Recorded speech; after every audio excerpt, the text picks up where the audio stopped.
Hi there.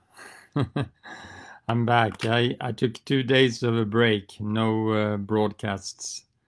No broadcasts for 2 days. But hi, Anna. Anyway, it's a bit late now, so whether it be any people actually checking this out live, I don't know.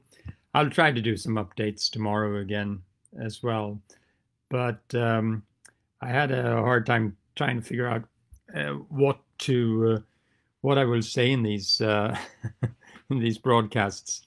But something have come up now the last couple of days, and it's about well, first of all, let me summarize how we're doing here in Peru. You may have seen that Peru is soaring up the tables of COVID cases. We're now number 7 in the world in the number of cases with what is that, 240,000 cases. We're just behind United Kingdom and sorry, just behind Spain, which we will probably pass tomorrow. And we passed already, we passed Italy and Iran and France and Germany. And so it's not really looking that great in terms of the numbers. And there has been a lot of testing done, and especially a lot of the fast immunological test that is not 100% reliable, but nevertheless not so many molecular tests. And the death rates are now about 7,000 people. It's thought that this is not the actual number, that it's actually much higher. A lot of people don't even get to the hospitals and get tested. They're dead already at home. And now the question is, why is it that Peru has really gotten so bad compared to many other countries, in spite that we started our very forced quarantine on March 16. We were one of the earliest countries in Latin America that actually started very strict quarantine, and in spite of that, we're seeing these really high numbers. And there's been some articles in the past that have sort of explained why Peru is number 2 in South America. Part of it is the very informal economy here. So while here in Miraflores, in sort of central part of Lima, where I live, the situation is not as bad as in many other countries. People here are complying very well to the rules and keeping the distance, etc. But in other parts, and you've seen these horrendous pictures, images from other parts in Peru where the situation is much, much worse. Right now, especially, it's in the suburbs of Lima, in the rainforest. Pucallpa and Iquitos have been hit very bad. Puerto Maldonado, which I mentioned also previously, has also been hit very bad. And there are not enough spaces in the hospitals. There is not oxygen for the patients in the hospitals. And so it looks kind of hard to imagine that we are going to activate internal tourism into the rainforest when flights are starting again on July 1st. I think that's just not going to happen. And so then if you prolong that also into when can international tourism start and which destinations, it's said that the international flights are going to start on August 1. And again, I think it will be very unlikely that there will be any possibilities to visit the Peruvian rainforest during that time. The situation is just too bad.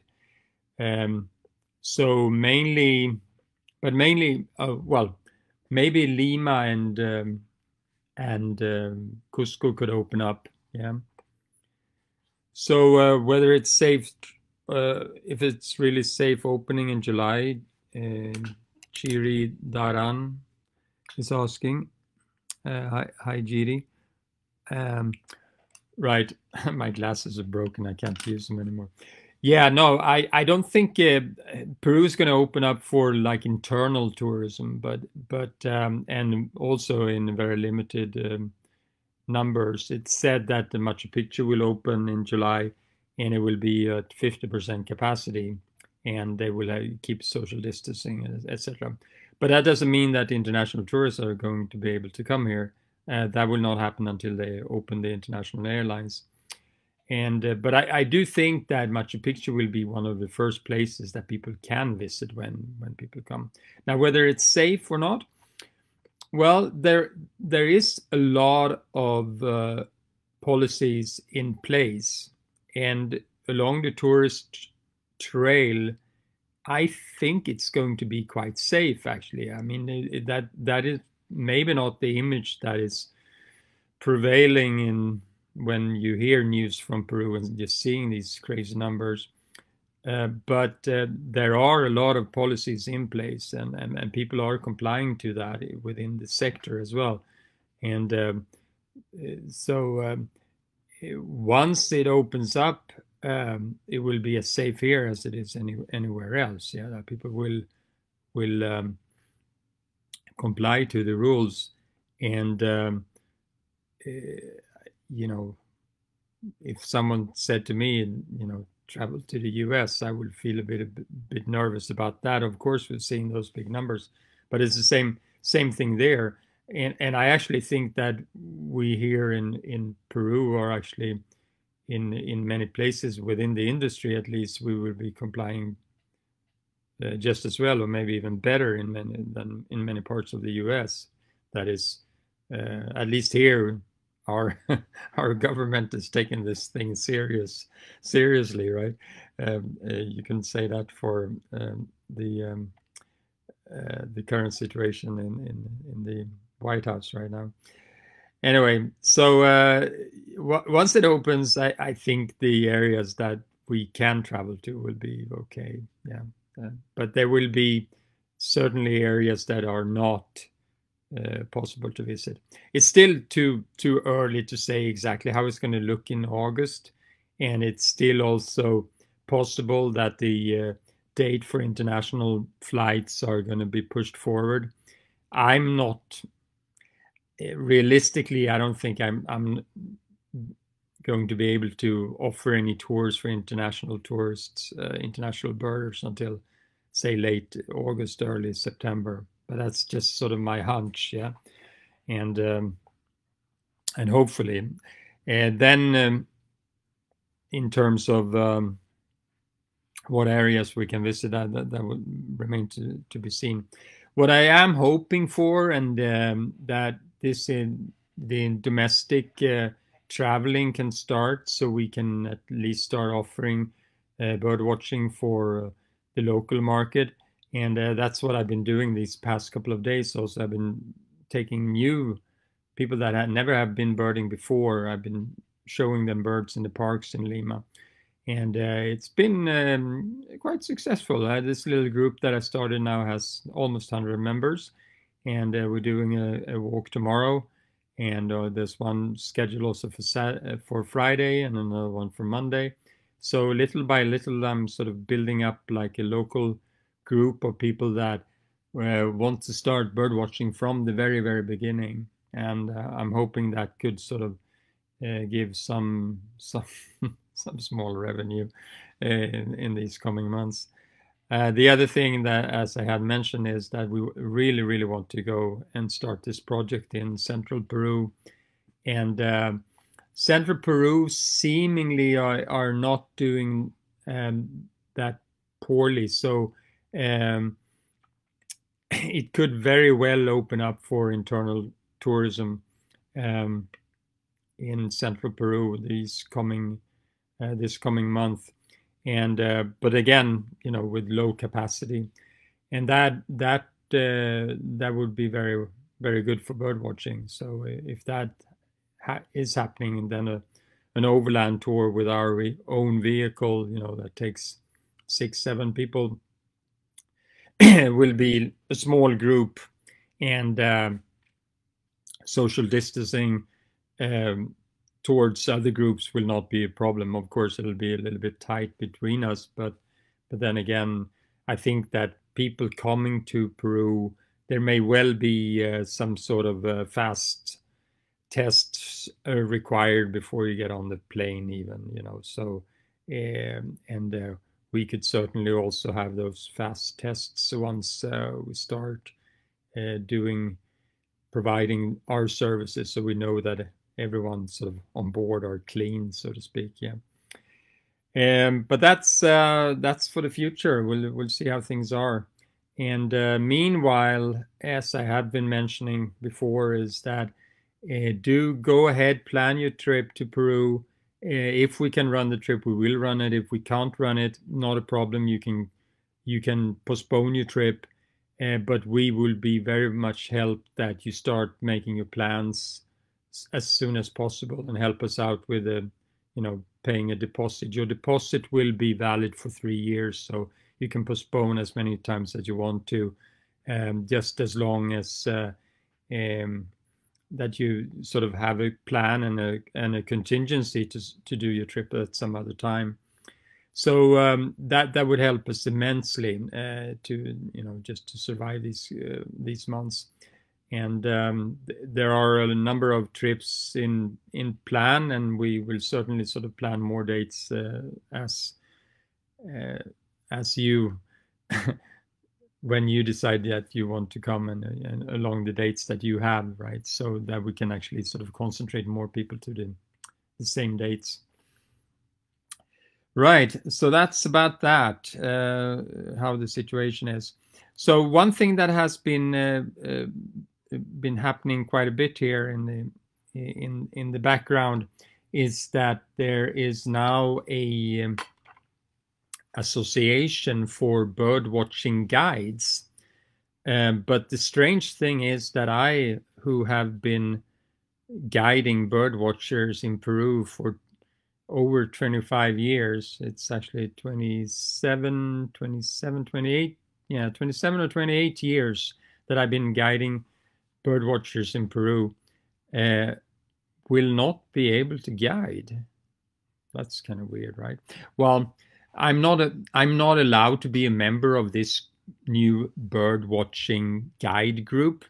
And why is that? Because they have something now called official guides, official tour guides. And this is a little bit of a moment 22. I'll tell you the story about this. So like in 2004, back then, it was other times. Peru had opened up for tourism. A lot of people wanted to get into the expanding segment of the industry that was tourism of different, guiding. And it became very fast a threat with the informal tourism to providing good quality to the tourists that were coming, right? And it sort of mushroomed up companies, not very legitimate companies that weren't really paying their dividends and their taxes and so forth, very informal companies. So regulation was in place, and the official tour guides said that, well, if you are going to guide tourists, you really need to be a official tour guide, and for that you need to have a career as a tour guide. Well, I'm a biologist. I'm not a career tour guide, although I did get a formation as a guide in Sweden when I worked for a Swedish company called Tema Resor. So I've taken courses with Tema Resor, and I've been guiding since 1987. I've been guiding tours since 1987. And not only bird watching, but also nature tours, right? So, and I've been doing that in all over Europe and all over Latin America, and a little bit in Africa and Asia as well, right? So when I came out here and when I moved out here, it was pretty obvious that I want to start guiding bird watchers in Peru. And back then there was no regulation, of course, and I started my company, and it's an official company, and we've been established as a company since 1987. No, 87? 88. Sorry, 1988. And so we've been doing this for quite some time now, right? And no, I'm lying. 1998. I was thinking I'm much younger than I am. Okay. Anyway, so it was 1998 when the business started, right? And so we've been doing this now for 22 years, right? And we will still be doing that. So this law was passed in 2004, and it's called the Law of Guia de Turismo. So there's an official law making it mandatory to guide tourists to be a tourist guide. But then bird watching, say mountain climbers, having 3 years of studying tourism is not enough to be a good mountain climber, to take people up on the highest peaks of Peru. So the mountain climbers, they started their own sort of mountain climbers school, and they were the ones that actually gave the credits to the mountain guides. And a little bit they also regulated the mountain guides that were taking people on treks, which is a different segment. But now that was sort of quarreled a little bit between the mountain guides and the official tour guides. So in order now to go on an Inca trail, you have to carry with you an official tour guide, right? And that's fair enough, okay. But that also makes it difficult for me to do an Inca trail as a bird guide, because I'm not an official guide, so we would have to have an official guide as well, and then it sort of makes the expense of the trip much higher. So there's not an interesting market for us to try to do that, and it's very heavily regulated anyway. But there are other treks one could do and also look at birds, right? So, but there was like an empty space there that wasn't really covered by the law for bird watching and other types of sort of very specific branches of tourism. So last year, or if it was 2 years ago, there was an addendum to this tourist guide law, which said that that in order to guide, you should have bird watchers. You needed to have an additional 1 year of studies to become a bird guide. So you need 3 years of being an official guide and then 1 year to become a bird guide. And that's it. Then you can guide any bird watcher that comes. So in 1 year, someone that has been studying tourism for 3 years would know all the birds in Peru, right? Or not. So but anyway, so this law was not really that popular among the tour guides as well, because they also had another segment within the law saying that people that are local guides are allowed to guide their, in their vicinity. So say someone is an expert in Pomacochas, he is allowed to guide there, right? Because he's an expert in that area. And I'm an expert in, say, Santa Eulalia in Lima. I'm allowed to guide here. But then I would not be allowed to guide in Machu Picchu. Someone else would have to do that, right? The law, and then what if I take people on a trek? Then all of a sudden I'm not allowed to guide them for birds, right? So the law has a lot of vacíos, a lot of it's not very full, so it's not complying to all different variants of guiding. So it will probably at some point be put aside. And then it means back again, to the situation as it was. And it's very hard, of course. In some places, there are no guides. If you would try to get some guide that knows the birds of Satipo Road, you know, there are no local guides that know the birds there. So how would I have to import a guide, an official guide from Cusco that just happened to have been traveling in that area, someone that I actually taught the area? It does not really make sense. So there's a lot of strange things here. Now, the sad thing for me is that the official guides, the official tour guides that also are bird watchers, some of those that we, my company and other companies that are run by expats like myself or run by other entrepreneurs that are not necessarily official tour guides themselves, they have trained these official tour guides to become bird watchers. And now we are not allowed to guide anymore, or we're not allowed to be part of their organization.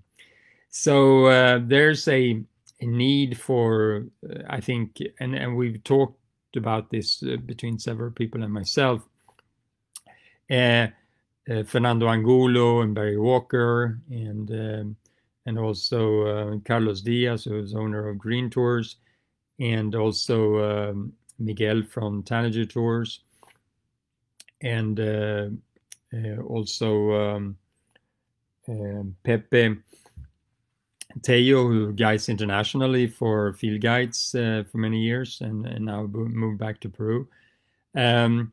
Between us, there's only Miguel that is actually an official tour guide. But we are seeing whether we can form a new sort of bird watching guide association that includes every type of bird watching guide, not only the official tour guides, but also all the other guides. Because otherwise there will be no one who is actually putting forward the idea that you cannot really cover for all types of different ways of doing guiding. What about bird photography? You know, what kind of guide do you have to be to do that? You know, or say butterflies, that's not even covered for, or trees or orchids.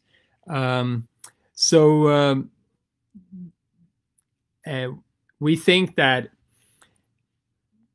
this new law is probably will probably be what's the word, derogated. I think it's a word that you use when you sort of put it aside, and that it will not be one that could go forward because it's just so crazy, you know. And suddenly to have a 1 year of schooling, who is going to give the classes? So maybe I should be the teacher, right? But I'm not an official. I'm not even an official tour guide, so I could train these people to take away the opportunity to be guiding legally in Peru right now. So nobody can actually guide legally because we have this new law, and nobody has taken this 1 year course that is needed to guide bird watchers. So we're in a status quo now that nobody can actually guide legally bird watchers because there is no such thing as this 1 year of schooling that they would have to do. So meanwhile, it's important that we actually get organized. And it's a bit sad that the official tour guides doesn't see us as, us non-official tour guides, the birdwatcher official tour guides, they don't see us, the bird guides that do not have the tour guide schooling as their partners, but rather partner up with the official tour guides that are already set in and organized, but we do need this new set of this new association. So we'll see how this is going to develop in the next couple of months here. Now is a good start and good time to actually start doing this. So we have something to show, and if we can get a good organization going, then association going, that would be a good thing. One idea that I think that could be sort of solving the whole thing is that they put a limit. So in order to actually favor ecotourism and birding tourism, all types of ecotourism, would be that, say, for groups less than 8 people or up to 8 people, those groups up to 8 people would not require an official tour guide, but rather someone who is recognized as a connoisseur from an association like us. We could be the organization that would give that sort of credit to someone who wants to guide. And then from that number up, yes, it would require to have an official tour guide as the leader or as a co-leader. And that could make sense, because if the group is small, why should you have to have a chaperone official tour guide? It will just increase the costs for the clients, and it would sort of give away for competitivity against other destinations. So I'm very interested to learn how it is in your country. What are the regulations in your countries? Does bird watchers need to be guided by an official tour guide, someone who has actually studied tourism for 3 years, or could it be a biologist that has studied the birds, that knows the birds, or someone local who has no schooling but still knows the birds and show people the birds all the time, or just an aficionado? What are the regulations in your country? I would be very, very interested in learning that. So that was all for tonight. It was a long one tonight, and I'll see you back here tomorrow, hopefully, for a little shorter one. So I see Andres here. Hi, Andres. Yeah, it's necessary with, I need to put my glasses on again.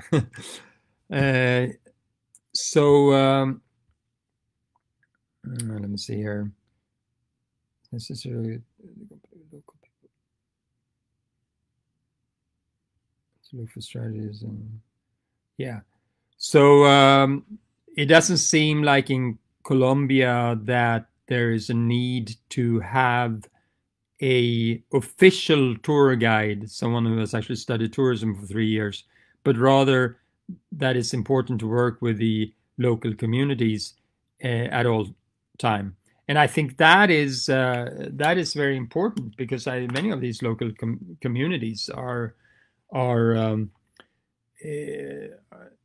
is the key partner. If we are going to develop ecotourism, if we don't work with the communities and make sure that they can train to become guides, local guides within the community, and some of them become so good that they eventually be able to guide all over the country if they know the birds really well, where there is a really, really high biodiversity, then they very soon becomes avid enough to guide in other areas, and once they learn the language and so forth.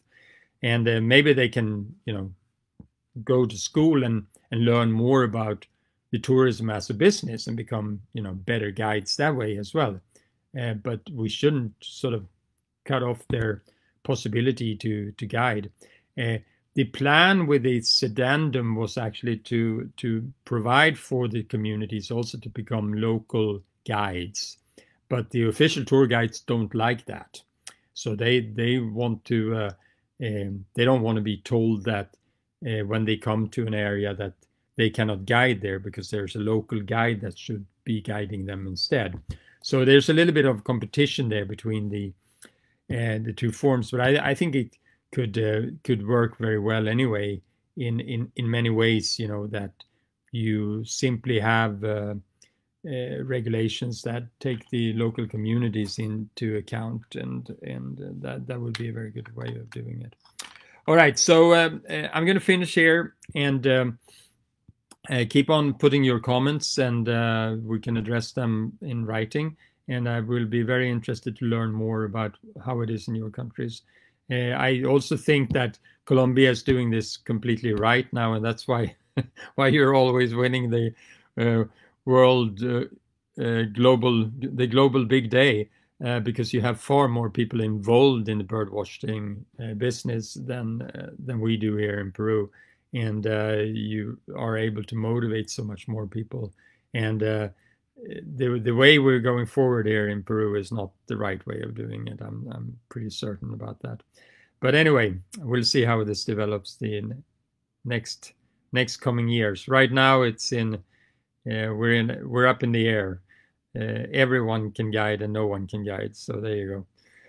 Have a good night, everyone. I see you tomorrow. I will be trying to do an update on my own profile, and then again at night here on my on the Colibri Expeditions channel.